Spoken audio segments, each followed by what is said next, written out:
پہلے غیب دا نبی مصطفیٰ کریم رؤوف الرحیم صلی اللہ علیہ وآلہ وسلم نے ارشاد فرمایا، اے میرے صحابہ، ایک وقت آئے گا لوگ تم پر ایسے ٹوٹ پڑیں گے جیسے بھوکا دسترخوان پر ٹوٹ پڑتا ہے۔ اللہ اکبر، جب کسی کو بھوک لگتی ہے تو بھوکا کیسے دسترخوان پر ٹوٹ پڑتا ہے؟ اگر آپ کو اس کا اندازہ کرنا ہو تو شاید پروگرام کے بعد آپ لنگر شریف میں جا کر کے اندازہ کر سکتے ہیں۔ اللہ اکبر، کہ بھوکے دسترخوان پر کیسے ٹوٹتے ہیں۔ اور صرف ٹوٹ نہیں پڑتے بلکہ جب کوئی بھوکا ہوتا ہے تو وہ اپنے دوسرے کو بھی بلاتا ہے، تو بھی آ، تو بھی آ، تو بھی آ۔ اللہ اکبر، غیب دا رسول کی نگاہیں کس طریقے سے دیکھ رہی ہے؟ جس طریقے سے بھوکے دسترخوان پہ ٹوٹ پڑتے ہیں اس طرح لوگ تم پر ٹوٹ پڑیں گے۔ تو صحابہ کرام نے عرض کیا تھا، یا رسول اللہ صلی اللہ علیہ وآلہ وسلم، ہمارے ماں باپ آپ پر قربان، کیا اس وقت ہم کم ہوں گے؟ ہم لوگ کم ہوں گے؟ آقا علیہ الصلوۃ والتسلیم فرماتے نہیں، بلکہ تمہاری کثرت ہوگی، تم بہت بڑی تعداد میں ہوں گے، مگر تمہارا حال سمندر کے جھانک کی طرح ہوگا۔ کیوں؟ اس لیے کہ اس وقت تم وہن کا شکار ہو جاؤ گے۔ صحابہ کرام نے عرض کیا تھا، یا رسول اللہ یہ وہن کیا ہے؟ یا رسول اللہ مل وہن، یا رسول اللہ یہ وہن کیا ہے؟ تو اللہ کے حبیب علیہ السلام نے فرمایا، دو چیزیں تمہیں وہن کا شکار کر دے گی، حب الدنیا وکراہیت الموت، دنیا کی محبت اور موت سے نفرت تمہیں بزدل کر دے گی۔ جب تمہارے اندر دو چیزیں پیدا ہو جائے، دنیا کی محبت اور موت سے نفرت، سمجھ لینا وہن پیدا ہو گیا۔ اور جب وہن پیدا ہو جائے گا تو دنیا تمہارے اوپر ایسے ٹوٹ پڑے گی جیسے بھوکا دسترخوان پہ ٹوٹ پڑتا ہے۔ میں آپ سے پوچھنا چاہتا ہوں، عشق مصطفیٰ کا دعویٰ کرنے والوں، مجھے بتاؤ کہ آج ہمارے دلوں میں دنیا کی محبت نہیں؟ کیا آج ہمارے دلوں میں دنیا کا پیار نہیں؟ کون مرنا چاہتا ہے؟ جنت میں سب جانا چاہتے ہیں لیکن مرنا کون چاہتا ہے؟ رسول اللہ کا دیدار سب کرنا چاہتے ہیں، مرنا کون چاہتا ہے؟ موت کا عنوان لے لو تو لوگ ایک ایک کر کے کھسکنا شروع ہو جاتے ہیں، پتہ نہیں مولانا کس موڈ میں ہے، سب کو مارنا چاہتے ہیں۔ یاد رکھنا، آج یہ میں اب آپ کو بتاؤں، حقیقت میں موت کو لوگوں نے سمجھا ہی نہیں، اسی لیے موت سے کراہیت کرتے ہیں، موت سے نفرت کرتے ہیں۔ بس میں آج ایک بات مکمل کروں گا مختصر میں کہ مومن کی موت کیا ہے۔ اب تک جو تم نے سنا ہے کہ مرتے وقت یہ ہوتا ہے، یہ ہوتا ہے، وہ بھی حق ہے، لیکن کچھ اور بھی ہوتا ہے۔ آئیے اگر مومن کی موت پتہ چل جائے تو مومن بن کر کے مر کے دیکھو، یہ کروڑوں زندگیاں اس موت پہ قربان ہیں جسے موت مومن کی موت کہتے ہیں۔ یہ مومن کی موت کیا ہے؟ آئیے بخاری شریف کتاب الزہد کی حدیث پاک کا وہ آخری ٹکڑا مومن کی موت کے بارے میں۔ مگر مومن سن لو کون ہے۔ ایک بات کہوں، مومن کسے کہتے ہیں؟ ایک جملے میں کہوں، مسلمان وہ ہے جو اسلام میں داخل ہو جائے، مسلمان وہ ہے جو اسلام میں داخل ہو جائے، اور مومن وہ ہے جس میں اسلام داخل ہو جائے۔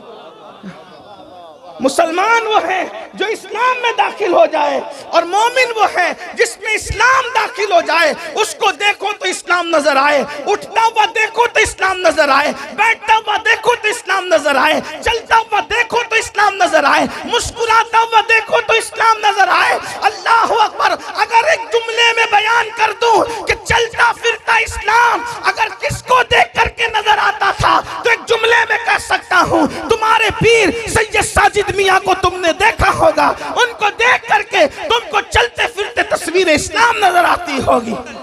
مومن وہ ہے جس میں اسلام داخل ہو جائے۔ ہم تو اسلام میں داخل ہو کر مسلمان ہو گئے ہیں، مومن کب بنو گے؟ اسلام پسند تو ہوئے ہو، اسلام پسند تو ہوئے ہو، اسلام پابند کب بنو گے؟ مومن کی موت کیا ہے؟ سن لو مومن کی موت کسے کہتے ہیں۔ مومن کی موت کتاب الزہد بخاری شریف کی حدیث کا وہ آخری ٹکڑا جو بار بار ہم اپنے جلسوں میں سنتے ہیں۔ اللہ فرماتا ہے میں اس کے ہاتھ ہو جاتا ہوں، اس کے پیر ہو جاتا ہوں، اس کی آنکھ، یہ آپ سنتے ہیں۔ اس حدیث کا آخری ٹکڑا یہ ہے، حدیث قدسی ہے۔ اللہ فرماتا ہے مجھے کسی کام کے کرنے میں تردد نہیں ہوتا۔ سن لیں مومن کی موت کیا ہے۔ اللہ فرماتے ہیں مجھے کسی کام کے کرنے میں تردد نہیں ہوتا۔ تردد کسے کہتے ہیں؟ میں اس کو اللہ کے لیے ابھی بیان نہیں کر رہا ہوں، لیکن ہم اپنی زبان میں تردد کہتے ہیں، ملانے کے لیے نہیں، ابھی اس سے ہٹ کر کہہ رہا ہوں۔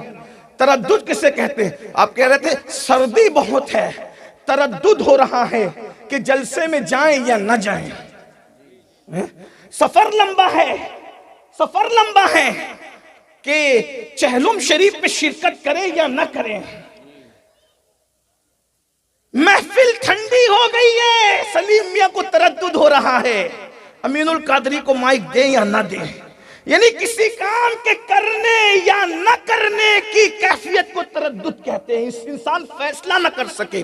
لیکن ہم اللہ کے لیے یہ نہیں کہتے، کیونکہ ہمارا پورا مسلک بھی ادب ہے اور پورا مذہب بھی ادب ہے۔ مگر آپ سمجھ چکے ہوں گے ملانے کے لیے، اللہ فرماتا ہے، خود فرماتا ہے کہ مجھے کسی کام کے کرنے میں تردد نہیں ہوتا۔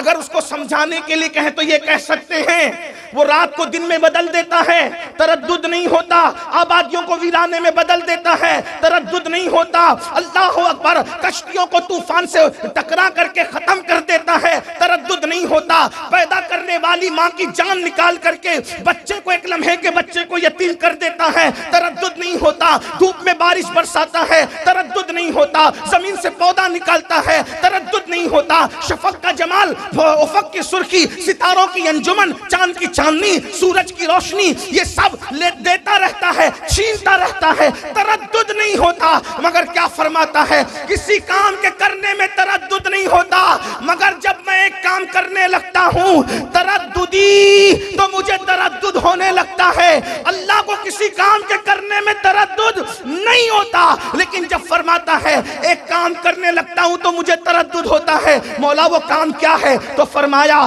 جب میں بندے مومن کی موت کا فیصلہ کرنے لگتا ہوں تو مجھے تردد ہوتا ہے کہ میں اس کی موت کا فیصلہ کروں، اور وہ پسند کرے نہ کرے۔ یہ مومن کی موت ہے، یہ مومن کی موت ہے۔ موت مومن کے وقت قدرت فرما رہی ہے مجھے تردد ہوتا ہے۔ پھر مولا تو کرتا کیا ہے؟ کیا کرتا ہے؟ تو فرماتا ہے میں اس کے پاس اپنے فرشتوں کو بھیجتا ہوں۔ یعنی تم عرس کا میلہ بعد میں لگاتے ہو، اس کے پاس فرشتوں کا میلہ پہلے لگتا ہے۔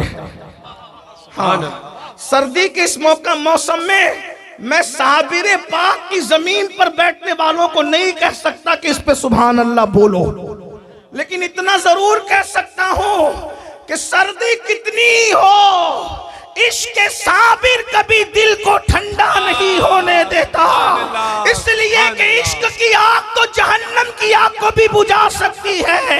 اے عشق تیرے صدقے جلنے سے چھٹے سستے، جو آگ بجھا دے گی وہ آگ لگائی ہے۔ نعرہ تکبیر، نعرہ رسالت۔ قل شریف کا وقت قریب ہے، مومن کی موت سن رہے ہو سن لو بس، مومن کی موت۔ اللہ اکبر، اللہ فرماتا ہے میں فرشتوں کو اس کے پاس بھیجتا ہوں۔ اس مضمون کو قرآن یوں بیان کرتا ہے، حضرت مجاہد اس کی تفسیر میں بیان کرنے کے مضمون کیا ہے؟ قرآن کہتا ہے ان الذین قالوا ربنا اللہ ثم استقاموا تتنزل علیہم الملائکہ الا تخافوا ولا تحزنوا وابشروا بالجنة التي کنتم توعدون۔ جن لوگوں نے کہا بے شک ہمارا رب اللہ ہے، ثم استقاموا، اور وہ دین پہ ڈٹ گئے، شریعت پر ڈٹ گئے۔ قبرستان میں چرس اور بھنگ پینے والے صوفی نہیں ہیں، دین پر ڈٹنے والے صوفی ہیں۔ شریعت کا مذاق اڑانے والے صوفی نہیں ہیں، شریعت پر ڈٹ جانے والے صوفی ہیں۔ ہوا میں اڑنے والے کو ولی ہر ایک کو نہیں کہا جا سکتا، مگر شریعت پر چلنے والے کو ولی قرآن کہتا نظر آ رہا ہے۔ ثم استقاموا، وقت ہوتا تو ثم استقاموا کی تفسیر بیان کی جاتی، اس کا وقت نہیں، لیکن سنیں ثم استقاموا، جو دین پہ ڈٹ گئے، خدا کو ایک مان کے دین پہ ڈٹ گئے۔ ابھی تو ہمیں یہ بھی نہیں پتا کہ خدا کے بارے میں عقیدہ کیا ہونا چاہیے، تو ڈٹیں گے کب اس عقیدے پر؟ یہاں تو حال یہ ہے کہ ابھی بھی یہ عقیدہ ہے کہ کالی بلی سامنے سے چلی جائے گی تو دن برا گزرے گا، الٹی آنکھی پھڑکے گی تو پتہ نہیں کیا ہوگا. نادانو، ہم وہ لوگ نہیں ہیں، ہم تو وہ لوگ ہیں خیر ہی و شر ہی من اللہ تعالی. ہر خیر اسی کی طرف سے ہے اور ہر شر اسی کی طرف سے، اور اس میں بھی کروڑوں حکمتیں ہیں. عقیدہ توحید، عقیدہ اسلام، عقیدہ رسالت پہ ڈٹ جاؤ، اس کی الگ تفسیر. تو قرآن کیا کہتا ہے؟ تتنزل علیہم الملائکہ. یہ عربی زبان کی خوبصورتی ہے. میں علماء کی معلومات میں کوئی اضافہ نہیں کر رہا ہوں، آپ کی دعا لینا چاہتا ہوں. عربی زبان کی خوبصورتی کہ ہر زبان میں واحد ہے اور جمع ہے اور قصہ ختم ہے. یہ عربی زبان کا حسن ہے، یہاں واحد ہے، تثنیہ ہے، جمع قلت ہے، جمع کثرت ہے نا. یہ عربی زبان کا حسن ہے. واحد جمع پہ قصہ ختم نہیں ہوتا. واحد ایک کو کہتے ہیں، تثنیہ دو کو کہتے ہیں، جمع قلت 3 سے شروع ہو کر 9 پر ختم ہو جاتی ہے، اور جمع کثرت 10 سے شروع ہو کر اس کی کوئی حد نہیں ہوتی.